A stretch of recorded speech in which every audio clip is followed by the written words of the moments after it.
Hello प्यारे दोस्तों, कैसे हो। तो आज हमारे पास दूध था नहीं और इतनी जल्दी दुकानें खुलती नहीं है, तो हम सीधे आ गए ऊपर योगा करने। सुबह सुबह बाहर का नज़ारा बहुत अच्छा था, तो आपको भी थोड़ा दिखा देते हैं। आज थोड़ा उठने में भी लेट हो गया था, 5:30 हो गए थे, और तो हम योगा करने बैठ गए। आज हमारे योगासन का 7वां दिन है और काफ़ी अच्छा लगने लगा योगा करने के बाद। काफ़ी माइंड में भी बहुत अच्छा लगने लगा है। कोई भी चीज़ याद करते हैं तो अच्छे से याद हो जाती है। इतना माइंड डिस्टर्ब बहुत ही कम होता है। अभी तो ज़्यादा दिन हुए नहीं है, फिर भी देखते हैं कि लगभग 3-4 महीने तक योगा करने से क्या बेनिफिट होता है। और बेनिफिट तो होना ही है योगा करने से। और सुबह आधे घंटे योगा करना ही चाहिए।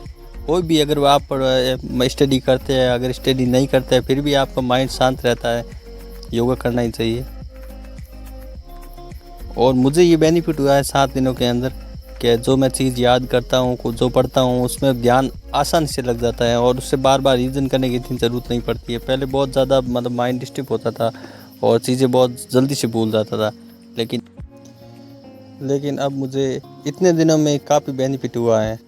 तो सोचिए कि पर डे जो योगा करते हैं, आसन लगाते हैं, उनको कितना बेनिफिट होता होगा। और इसके बाद हमने अपनी गर्दन हिलानी शुरू कर दी, क्योंकि गर्दन में दर्द होता ही है। और जो पढ़ते हैं, ज़्यादा पढ़ते हैं और सर झुका के रखना ही पड़ता है पढ़ते तब।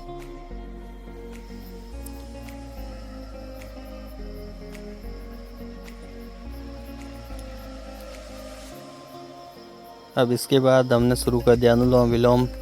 इससे क्या है कि हमारी सांस फूलने की समस्या है वो कम होती है।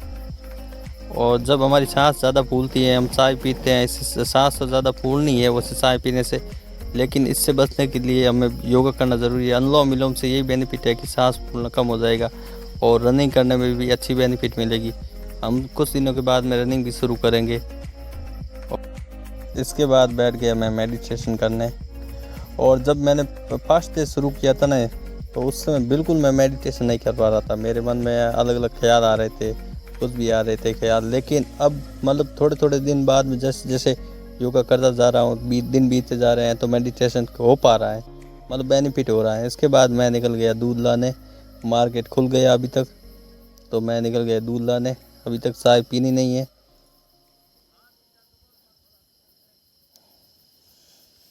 दूध लाने के बाद, चाय पीने के बाद मैं बैठ गया पढ़ाई करने। हमारा फर्स्ट जो सब्जेक्ट होता है वो होता है रीजनिंग, क्योंकि सुबह सुबह रीजनिंग पढ़ने के फ़ायदे बहुत ज़्यादा हैं। इससे माइंड की कसरत भी हो जाती है और माइंड सुबह सुबह बहुत तेज़ चलता है, तो इससे रीजनिंग के क्वेश्चन आसानी से हल हो जाते हैं।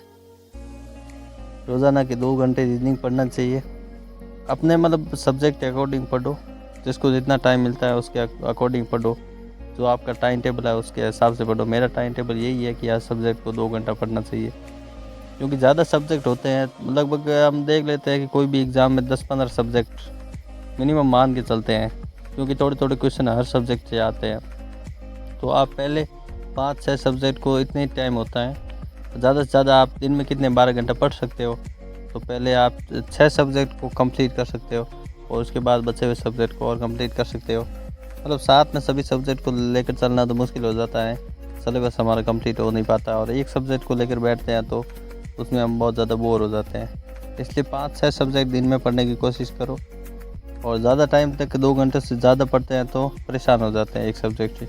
2 घंटा मिनिमम, कम से कम टाइम 2 घंटा रखो। और ज़्यादा रखने की मतलब है नहीं, क्योंकि इससे ज़्यादा पढ़ोगे एक सब्जेक्ट में तो वो, जैसा कि हम विद्यालय में भी पढ़ते थे कि आधे टाइम लंच इसीलिए होती थी कि माइंड हमारा जो परेशान हो, थक जाता है माइंड, उसको थोड़ा रिलैक्स मिल जाए और रिकवर हो जाए। उसके बाद में हम दोबारा पढ़ने बैठते थे। तो जिन महानुभावों ने ये जो टाइम टेबल स्कूल का बनाया था वो बिल्कुल सही बनाया था। उनको पता था कि कोई भी स्टूडेंट है वो ज़्यादा से ज़्यादा, ऐसा तो था नहीं कि सुबह पढ़ने बैठेंगे और सीधे ही छुट्टी करेंगे, तब तक पढ़ते जाएंगे। हर कोई इंसान, पढ़ने वाला भी परेशान हो जाता है और पढ़ने वाले भी थक जाते हैं। तो इसीलिए उन्होंने बीच में लंच का टाइम रखा। और इंटरवल, कहीं स्कूलों में इंटरवल भी, छोटी छोटी इंटरवल भी होती है। वो इसीलिए होती है कि थोड़ा बहुत माइंड रिकवर हो जाए और पढ़ाने वाला भी थोड़ा रिकवर हो जाए। चाय पी ले, पानी पी ले, आराम कर ले थोड़ा 5 मिनट 6 मिनट, उससे क्या माइंड रिकवर हो जाता है। और जब सुबह सुबह बैठते हैं तो 4 घंटे तो मतलब कंटिन्यू पढ़ना ही चाहिए, 4 घंटा। फर्स्ट सब्जेक्ट वो 2 घंटे पढ़ते हैं, उसके बाद दूसरा सब्जेक्ट लेके बैठ जाओ। 5 मिनट का बीच में गैप ले सकते हैं, सॉन्ग सुन सकते हैं, उससे क्या माइंड थोड़ा रिलैक्स हो जाता है। उसके बाद में दूसरा सब्जेक्ट लेके बैठ सकते हैं और दूसरा सब्जेक्ट भी 2 घंटा पढ़ सकते हैं। इसके बाद मैं लेके बैठ गया था करंट अफेयर है। करंट अफेयर दोस्तों मतलब एग्ज़ाम होता है हमारा 5 मंथ एग्ज़ाम डेट से मतलब पहले करंट अफेयर शुरू कर देनी चाहिए, 4-5 मंथ। और 4-5 मंथ का 6 मंथ कम से कम तो पढ़नी चाहिए, लेकिन 4-5 महीने का तो पढ़ना ही चाहिए। 6 मंथ हो पाता है, टाइम अगर होती है तो 6 मंथ पढ़ना ही चाहिए। और 4-5 महीने पढ़ते तो तब भी ठीक ही है, करंट अफेयर पढ़नी चाहिए।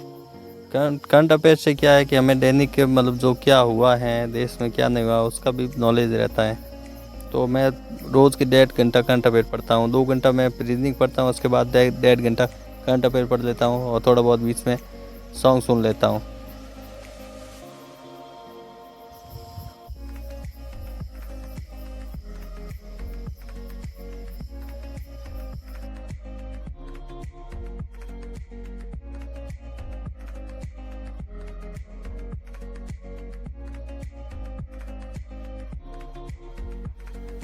अब मेरे करंट अफेयर का लगभग 1.5 घंटा पूरा हो गया था।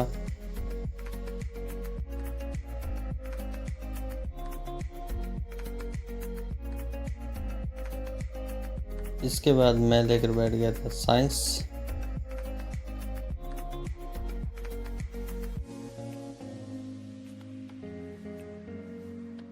विद्युत विद्युत धारा के बारे में मैंने आज पढ़ा था और विद्युत धारा के बारे में बहुत मतलब वो डीपली जाने के बाद है। पहले मेरे पास एक बुक थी, उससे मैंने विद्युत धारा को पढ़ा और उसके बाद मेरे पास नोट्स थे, उसको भी मैंने देखा। नोट्स में बहुत ज़्यादा डीपली था तो मैंने नोट्स पढ़ना भी ज़रूरी समझा। पहले से नोट्स एक बार पढ़े हुए थे लेकिन इसको रिवीजन कर लिया मैंने, क्योंकि रिवीजन करना ज़रूरी होता है नोट्स का। पहले से मेरे सीईटी में मैंने पढ़े थे एक बार नोट्स को इसको, और अब मैंने बुक लेके आया था, उसमें से मैंने बुक में से पढ़ा, लेकिन बुक में इतना ज़्यादा नहीं था इसके बारे में, तो मैंने यहीं से पढ़ना सही समझा।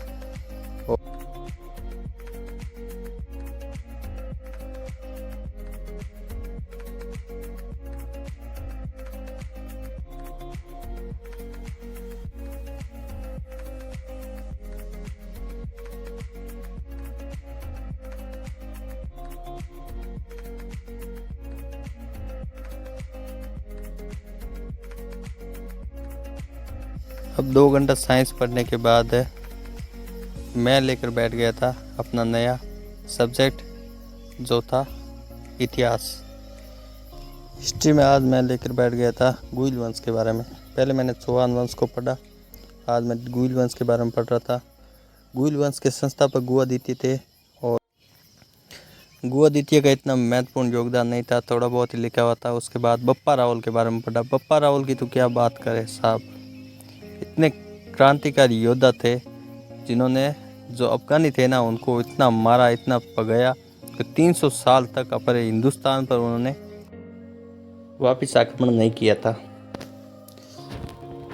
और जो बप्पा रावल थे ना, जो मेवाड़ के एक वास्तविक संस्थापक थे, उन्हें वास्तविक संस्थापक मान सकते हैं, क्योंकि उनके आने के बाद ही मेवाड़ में जो गुइल वंश थे वो फले फूले हैं, विकसित हुए हैं, उनका दबदबा हुआ था।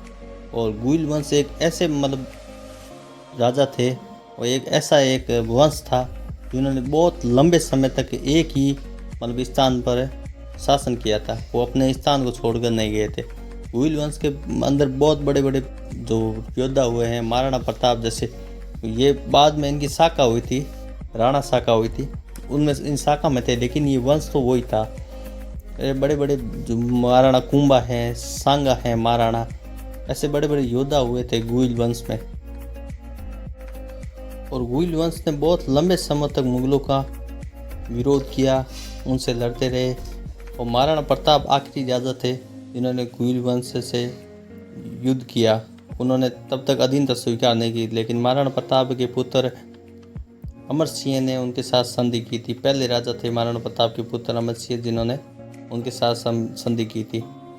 उसके बाद भी यही संधि में यही हुआ था कि जो गुइल वंश है मेवाड़ के, उस समय राणा शाखा थी, वो अपने मेवाड़ में किसी किले का निर्माण नहीं करा सकते, पुनर्निर्माण नहीं करवा सकते हैं।